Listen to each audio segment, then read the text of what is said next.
Tahun 2015 sudah berlalu. Berbagai peristiwa hukum dan kriminal yang telah terjadi cukup menyita perhatian kita. Kualitas dan modus kejahatan yang beragam banyak menarik perhatian khalayak. Dari mulai pembunuhan berencana, prostitusi artis, dan pemerkosaan di angkutan umum. Sorotan kasus banyak mencatat beberapa peristiwa hukum dan kriminal fenomenal sepanjang tahun 2015. Pada bulan Maret 2015, unit reskrim dari Polres Tangerang menangkap penadah hasil ranmor yang sempat meresahkan warga Tangerang. Penangkapan ini berawal dari keterangan pelaku dan penadah ranmor yang sudah ditangkap sebelumnya. Pelaku tersebut adalah Enti Sutisna dan Dede Suhendi, sang residivis yang kerap kali melakukan aksi begal di seputaran Tangerang. Waktu lebaran kemarin, adik saya baru selesai kredit motor dan depan motor ada yang ngambil dan saya kesel situ. Saya mikir gini, gimana kalau seandainya motor orang lain diambil rasanya, kita apa enggak gitu dan gitu. Ya situ saya jadi gara-gara pernah kehilangan motor ya dan makanya jadi ingin ikut ini. Iya dan.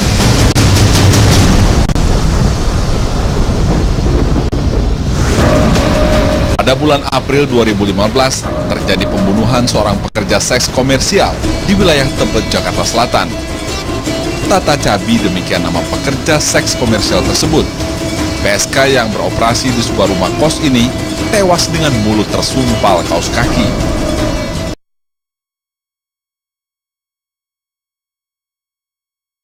Lanjutkan. Dalam perjalanan kasusnya, terungkap fakta Angelin dibunuh oleh ibu tirinya Margaret. Angelin dibunuh dan dikuburkan di sebuah kuburan dangkal di bawah sebuah kandang ayam di belakang rumahnya. Saya tetap nggak terima, aku dikasih sama orang. Saya minta tolong cariin meskipun uang utangan, tapi dia tetap nggak bisa. Pasti ada Bu Margaret itu terlibat. Nggak mungkin anakku udah disiksa kayak gitu kalau nggak ditampar direncana. Nggak tahu anakku di los rokok, nggak mungkin dia nggak tahu. Dia udah direncana. Memang dia Bu Margaret nggak membunuh, tapi dia bayar orang untuk bunuh anak saya. Ironisnya, sang ibu angkat Margaret pernah membuat sebuah pengumuman tentang hilangnya Angelin. Selamat jalan Angelin. Awal saya berpikir ini masalah rumah tangga gitu, takutnya kalau saya ikut campur nggak enak gitu.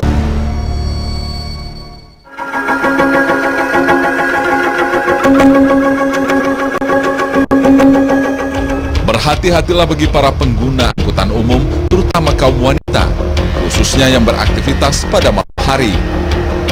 Predator pemerkosa di angkutan umum masih merajalela di Jakarta.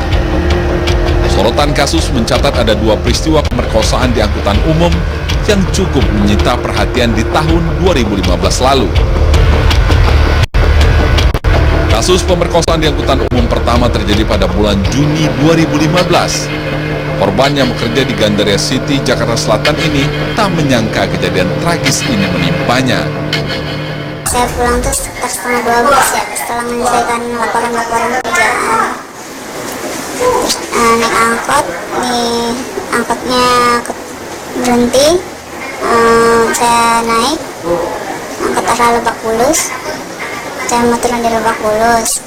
Udah gitu, sepanjang di jalan, saya duduknya memang di samping supir,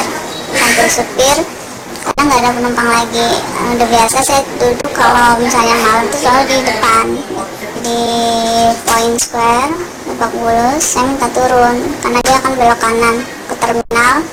Nah, saya nunggu angkot yang ke arah rumah saya di perempatan itu. Memang angkot yang saya tunggu memang belum ada.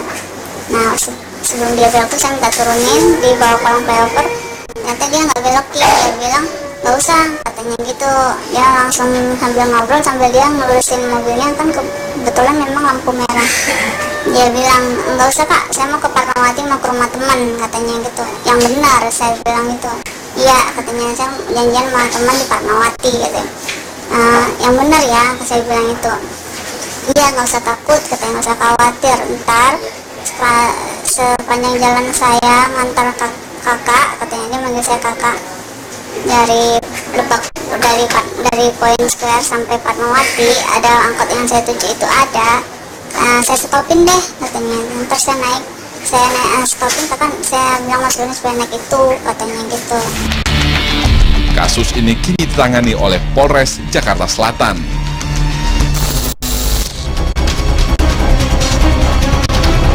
Tanggal 14 November 2015 merupakan hari yang buruk bagi HY, korban perkosaan sopir angkot M25 jurusan Kota Grogol. Di malam hari yang naas itu, HY berniat pergi ke rumah kakaknya yang sedang sakit di Tangerang. HY kemudian naik angkot 06 jurusan Kota Kamal. Sampai di Rawa Malaka jam 19.30, HY pindah angkot M25 yang disopiri oleh Yogi. Saat itu ada 4 orang penumpang dalam angkot tersebut. Tak berapa lama para penumpang itu pun turun, tinggallah HY sendiri. Dan Yogi minta HY untuk pindah ke bangku depan. Setelah diajak berputar-putar selama 3 jam dengan alasan akan diantar sampai tempat tujuan, ketika sampai di flyover Bandengan, korban diajak berhubungan intim hingga terjadi perkosaan. Kurang lebihnya sekitar jam 10 malam, nggak sengaja saya melintas flyover Bandengan daerah Penjaringan situ. Nggak lama kemudian tuh saya melihat ada sebuah mobil angkot. Kemudian saya juga melihat ada seorang yang sedang cekcok. Udah gitu juga ada pemaksaan saring tarik ulur antar korban sama si pelaku. Jadi pas saya lihat, awal saya berpikir ini masalah rumah tangga gitu. Takutnya kalau saya ikut campur nggak enak gitu kan. Nggak lama kelamaan semakin brutal gerakannya kan. Semakin brutal tuh? Semakin brutal, semakin memaksa si pelakunya itu. Sampai si korban jatuh dipaksa. Saya juga timbul rasa nggak tega gitu. Nggak lama ada orang yang teriak, "Mas tolongin mas." Baru saya mendengar si korban teriak minta tolong. Nggak lama pas korban teriak minta tolong, baru saya langsung balik menghampiri si korban sama pelaku itu. Nggak lama langsung saya tanya, "Ngapain kamu di sini mas?" "Saya kemana nih?" Saya bilang gitu. "Saya apalin plat mobil kamu," saya gituin kan. Nggak lama dia ngomong gini, "Nggak pak, bukan apa-apa," ngomong gitu. Tapi masih dalam keadaan dorong-dorongan. Iya, sama si korban masih pengen narik gitu kan. Nggak lama saya bilang, "Woi lepas," saya gituin. Nggak lama sama dia dilepas, korban langsung naik ke motor saya, langsung saya bawa pospol. Pelaku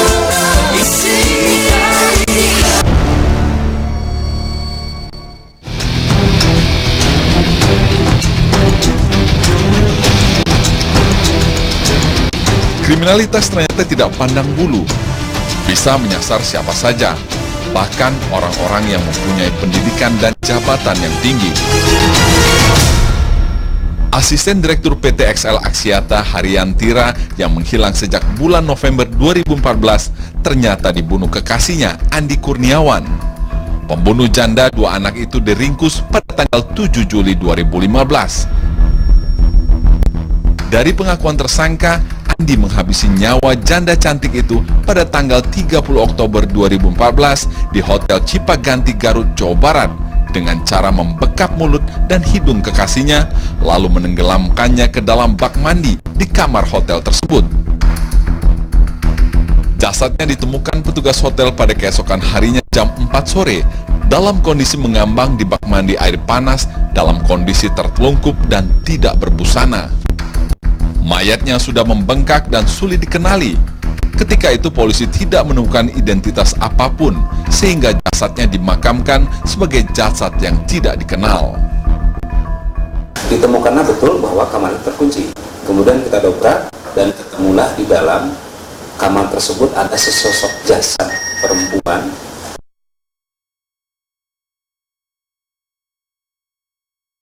dekat dengan korban seperti handphone sehingga memudahkan identifikasi. Ini sangat minim. Yang kedua adalah kondisi korban sendiri yang sudah mulai membengkak sehingga sidik jari yang ada pada korban ini sudah mulai rusak alias melepuh karena terendam air kurang lebih 1 kali 24 jam dengan suhu air yang berkisar antara 49 sampai 50 derajat.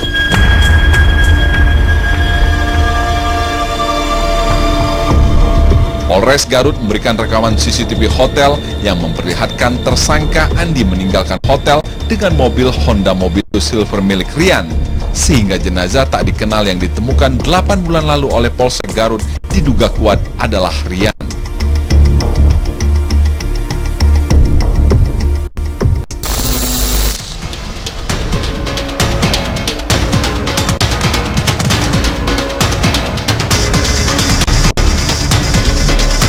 Menutup tahun 2015, publik dikejutkan dengan penangkapan NM yang belakangan diketahui adalah Nikita Mirzani dan PR.